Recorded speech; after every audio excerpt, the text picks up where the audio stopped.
सुरेश भट,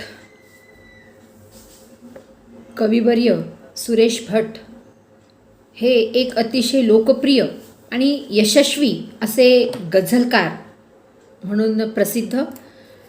यशाची अतिशय उच्च अशी शिखरं भटांनी कविवर्य सुरेश भटांनी गाठलेली आहेत.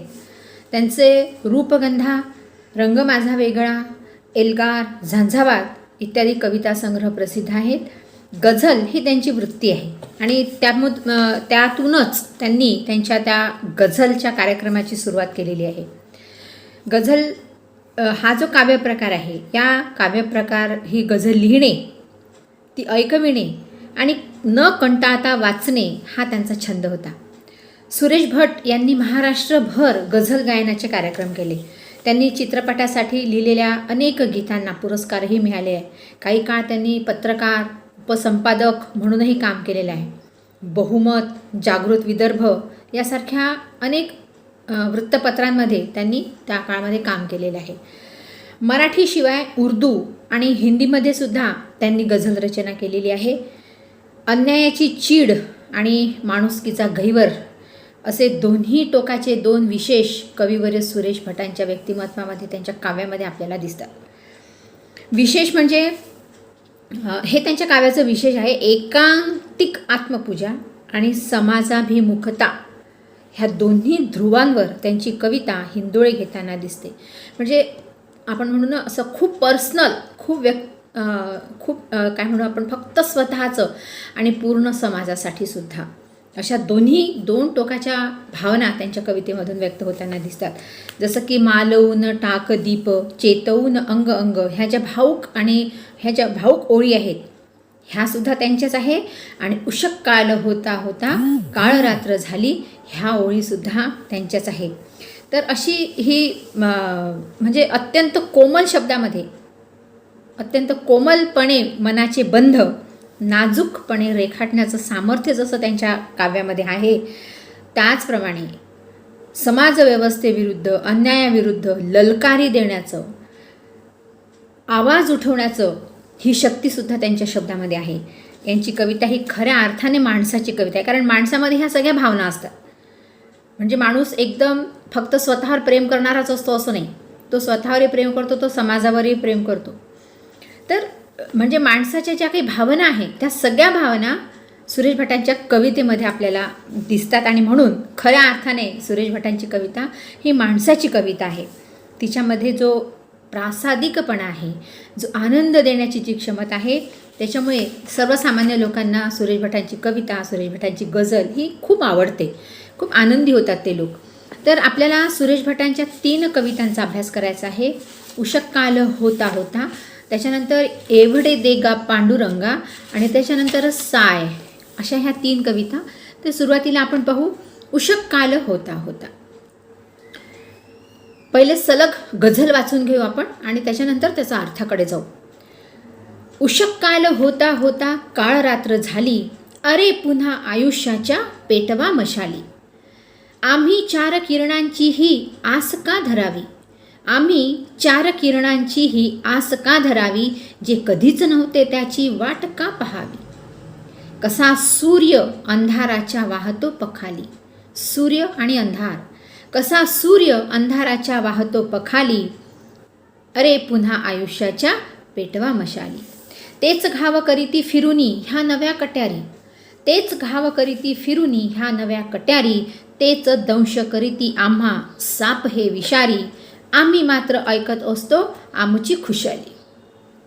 तिजोऱ्यात केले त्यांनी बंद स्वर्ग साती, तिजोऱ्यात केले त्यांनी बंद स्वर्ग साती, आम्हावरी संसाराची उडे धूळ माती, आम्ही ती स्मशाने ज्यांना प्रेतही नवाली. अशा कशा ज्याने त्याने गाडल्या उमेदी, कवी म्हणतात अशा कशा ज्याने त्याने गाडल्या उमेदी, असा कसा जो तो येथे होत असे खरेदी. ह्या अपार दुःखाची ही चालली दलाली, उभा देश झाला आता एक बंदिशाला, उभा देश झाला आता एक बंदिशाला, जिथे देवकीचा पान्हा दुधाने जळाला. कसे पुण्य दुर्दैवी, कसे पुण्य दुर्दैवी अन पाप भाग्यशाली, अरे पुन्हा आयुष्याच्या पेटवा मशाली. धुमसतात अजूनी विझल्या चितांचे निखारे. धुमसतात अजूनी विझल्या चितांचे निखारे. अजूनी रक्त मागत उठती वधस्तंभ सारे. आसवेच स्वातंत्र्याची आम्हाला मिळाली. अरे पुन्हा आयुष्याच्या पेटवा मशाली. उषक काल होता होता काळ रात्र झाली. तर अशा प्रकारे स्वातंत्र्यानंतर आम्हाला काय मिळालं? जेव्हा आम्ही पारतंत्र्यात होतो तेव्हा आम्ही स्वातंत्र्याची सुंदर पहाट होईल म्हणून स्वप्न पाहत होतो.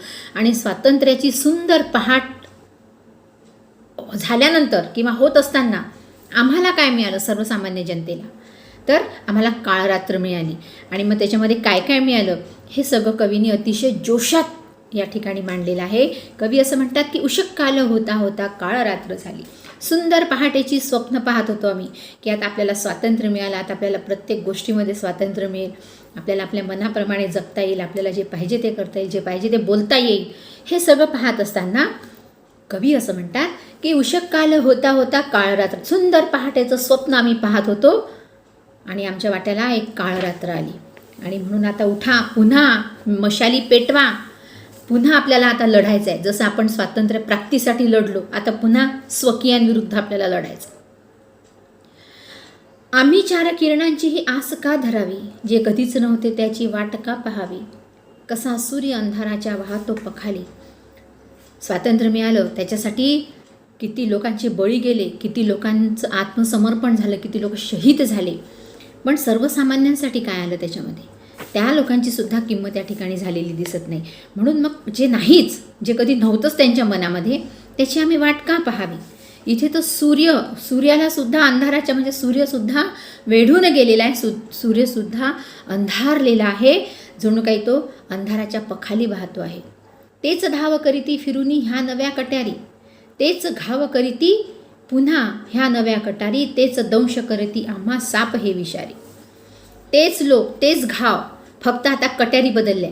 म्हणजे दुश्मनी म्हणजे घाव करणारे बदलले, त्यांच्या कट्यारी बदलल्या. बाकी घाव तेच आहे, तेच जखमी होणं आहे, तेच विषारी शाप आहे.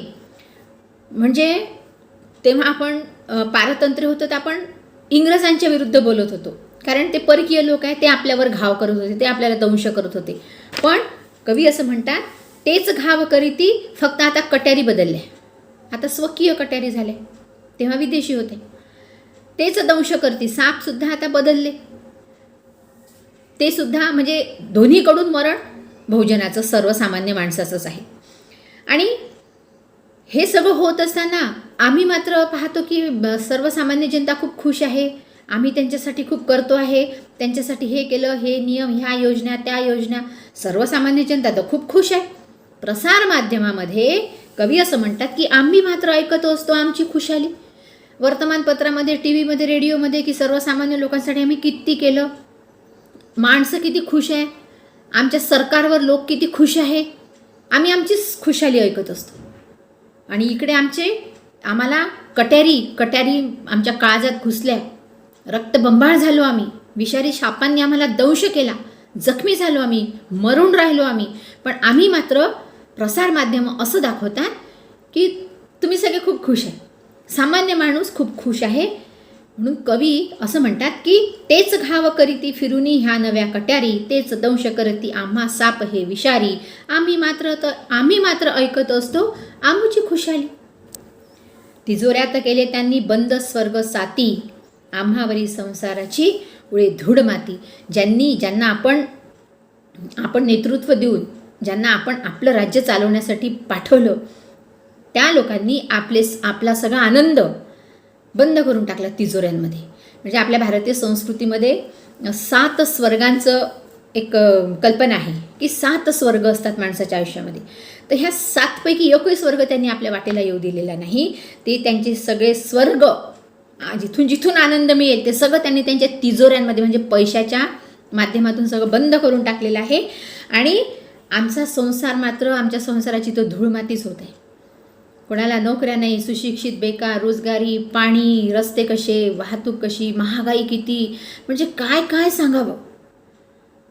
स्वर्गाची तर काही कल्पनाच करायचा प्रश्न नाही आहे. म्हणून कवी असं म्हणतात की हे जे 7 स्वर्गाचं सुंदर स्वप्न हे त्यांनी पैशामुळे त्यांनी त्यांच्या तिजोऱ्यांमध्ये बंद करून टाकलं आणि आमच्या संसाराची धूळमाती झाली. आम्ही तर मेलो तर आम्हाला आमचं प्रेत पुरायलाही जागा नाही आहे, अशी आमच्या प्रेताची अवस्था झाली. आम्ही ती स्मशाने ज्यांना प्रेतही न वाली, असं स्मशान झालं आहे आमचं आयुष्य किंवा आमचं जगणं, की प्रेतसुद्धा आमच्या इथे येत नाही. अशा कशा ज्याने त्याने गाडल्या उमेदी. कवी असं म्हणतात, हा इतका पराक्रमी माणूस हे असं कसं कुठे काहीच बोलत नाही, असं कसं हे होऊन राहिलं आहे, कोणीच आवाज का उठवत नाही, असं कसं ज्याने त्यांनी आपले शस्त्र टाकून दिले, आपले उमेदी गाडून टाकलेले आहे, असा कसा जो तो इथे होत असे खरेदी, असा कसा कोणी एवढा म्हणजे इतका बेईमान झाला, कोणी पैशाने कसा काय विकला जातो, कसा गद्दार होतो, इतकी गद्दारी कुठून आली आपल्यामध्ये. म्हणून कवीला फार वाईट वाटते. कवी असं म्हणतात की अशा कशा ज्याने त्याने गाडल्या उमेदी, असा कसा जो तो येथे होत असे खरेदी, ह्या अपार दुःखाचीही चालली दलाली. अरे माणूसच माणसाला दुःख देतो आहे आणि त्या दुःखाची दलाली करणारा सुद्धा माणूसच आहे. तुम्हाला माहिती आहे मित्रांनो, आता या कोरोनाच्या काळामध्ये उत्तम सेवा देणारे खूप लोक आहेत, त्यांना तर प्रणाम आहेच आपला. पण या पार्श्वभूमीवर ह्या सामाजिक समस्येचा, ह्या जागतिक समस्येचा फायदा घेणारे स्वतःच्या स्वार्थासाठी तेही खूप आहे. आजच पेपरला वाचलं मी की या विषयावर सुद्धा सट्टा चालतो, म्हणजे तो कसा चालत असेल माहीत नाही. पण कवी असं म्हणजे ही ओळ वाचल्या असल्या मला आता ही आजची सद्य परिस्थिती आठवली की अशा कशा ज्याने त्याने गाडल्या उमेदी, असा कसा जो तो येथे होत असे खरेदी, ह्या अपार दुःखाचीही चालली दलाली. म्हणजे जो स्वार्थी माणूस आहे, स्वार्थी माणूस किंवा दुष्ट माणूस किंवा देशद्रोही माणूस ही फार कमी असतात. त्यांचं ह्याच्यासाठी फावते की सज्जन लोक चूप बसतात, सज्जन लोक चूप बसतात म्हणून हे सगळं वाढत जाते. आणि म्हणून असा कसा सज्जन चूप बसतो, अशी कशी त्यांनी उमेद गाडली. उभा देश झाला एक बंदीशाळा, जिथे देवकीचा पान्हा दुधाने जळाला. संपूर्ण देश माझा देश, आपला देश, स्वतंत्र देश असून सुद्धा तो एका बंदीशाळेसारखा वाटतो. जसं श्रीकृष्णाची आई देवकी ही बंदीशाळेत होती, कारागृहात होती ती, पण तिला खात्री होती की माझा कान्हा येईल आणि मला सोडवी. तिला खात्री होती, ती त्या आशेवर जगत होती. इथे तो उभा देश बंदीशाळा झालेला आहे आणि देवकीचा पान्हा दुधाने, म्हणजे देवकीला, म्हणजे आपण आपल्या पोरांना दूध पाजून मोठं केलं, ते आपला सांभाळ करतील की नाही, की देतील म्हातारपणी वृद्धाश्रमात लाथ मारून काढून देतील, ही सुद्धा म्हणजे भीती आहे त्यांच्या मनामध्ये. म्हणून देवकीचा पान्हा दुधाने जळाला. कसा हा देश, इतका म्हणजे ज्या देशामध्ये जन्म घ्यायला पुण्य लागतं, खूप पुण्यवान लोकांचा हा जन्म आहे. संतांची संस्कृती खूप मोठा एक काय म्हणू आपण त्याला, खूप मोठी पार्श्वभूमी, खूप मोठं पुण्य कर्म केल्यानंतर या देशामध्ये जन्म मिळतो असं म्हणतात. आणि हे असं असताना इथे देवकीचा पान्हा दुधाने जळाला, म्हणजे आपलेच आपल्याला त्रास देऊन राहिले असं याचा अर्थ आहे. आणि कसं झालं या देशामध्ये, इथे पुण्य दुर्दैवी ठरते आहे आणि पाप मात्र भाग्यशाली. जरी ते अल्पजीवी असेल पण तोपर्यंत पुण्याचा जीव चालला ना. कसे पुण्य दुर्दैवी आणि पाप भाग्यशाली कसं झालं आहे, कोणी काहीच बोलत नाही. धुमसतात अजूनी विझल्या चितांचे निखारे, धुमसतात अजूनी विझल्या चितांचे निखारे, अजून रक्त मागत उठती वधस्तंभ सारे. कवी असं म्हणतात, स्वातंत्र्यासाठी ज्यांनी आपलं रक्त सांडलं, स्वातंत्र्यासाठी ज्यांनी आपलं आत्मसमर्पण केलं, त्यांच्या चितांची आग निखारे अजून विझले पण नाही आणि नवीन वधस्तंभ तयार झाले. उठा पुन्हा. तेव्हा लढाई आपण परकीयांसोबत लढलो, आता स्वकीयांसोबत लढायसाठी आपल्याला उठावं लागणार आहे. कारण ह्या स्वातंत्र्याने सर्वसामान्य माणसाला फक्त अश्रू दिले आहे, फक्त आसवे दिली आहे. त्यांच्या कोणत्याच इच्छा त्यांनी पूर्ण केलेल्या नाही आहे किंवा त्यांच्या कोणत्याच अपेक्षा पूर्ण झालेल्या नाही आहे. म्हणजे जो काळ होता, आणीबाणीचा काळ होता, तो त्या कार्यकालामध्ये लिहिलेली ही कविता आहे कवींनी. आणि म्हणून कवी असं म्हणतात, कसं झालं या देशामध्ये, जिथे पापी लोक हे भाग्यशाली समजले जाऊन राहिले आणि पुण्य मात्र दुर्दैवी. आणि अशी जेव्हा वेळ येते तेव्हा ही महामारी वगैरे सारख्या त्या गोष्टी त्याच्यापुढे गौण असतात, देशच विकायला निघतात लोक. आणि म्हणून धुमसतात अजूनी विझल्या चितांचे निखारे, अजून रक्त मागत उठती वधस्तंभ सारे. पुन्हा एकदा आपल्याला पुन्हा एकदा आत्मसमर्पणाची गरज आहे, पुन्हा एकदा लढाईची गरज आहे आणि पुन्हा एकदा आपल्याला स्वातंत्र्य मिळवण्यासाठी पुन्हा एकदा लढणार आहे. फक्त आता यावेळी कट्यारी बदलले आहे, समोरचा शत्रू बदललेला आहे. कारण ज्या परकीयांपासून आपल्याला स्वातंत्र्य मिळालं, जी आपली अपेक्षा होती, ती आपली अपेक्षा पूर्ण झालेली नाही. कारण या स्वातंत्र्याने आम्हाला फक्त आणि फक्त अश्रू दिले. तर अशा प्रकारे अतिशय जोशपूर्ण कवीनी माणसाला ललकारलं आहे की उठ, जागा हो, ह्या व्यवस्थेच्या विरुद्ध बोल. जिथे जिथे तुझ्यावर अन्याय अत्याचार होतो तिथे आवाज उठव. आवाज उठवल्याशिवाय काही शक्य नाही. आणि म्हणून प्रत्येकाने आपल्यावर होणाऱ्या अन्याय अत्याचाराविरुद्ध आवाज हा उठवलाच पाहिजे.